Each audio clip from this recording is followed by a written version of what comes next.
I am the Tofu Golem. Please enjoy the video. You start by verifying system prerequisites. Windows updates installed and you're signed into the correct Microsoft account.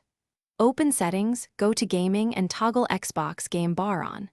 Once done, press Win+G to test. If nothing appears, make sure Game Mode isn't blocking overlays. You'll also check Privacy.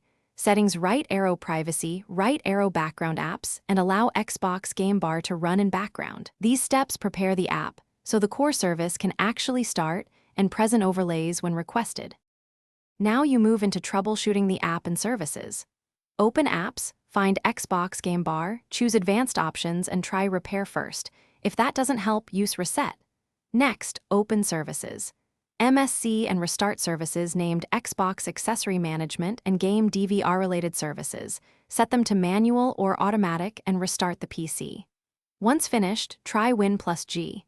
If the overlay still fails, reinstall the app from the Microsoft Store.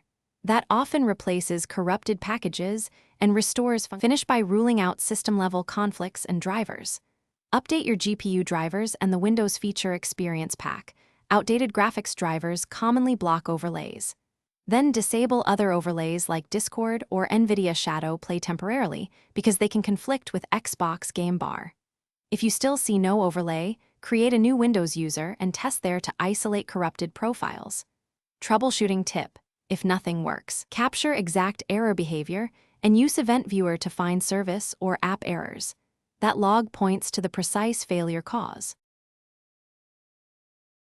Thanks for watching. Consider subscribing if we helped you today.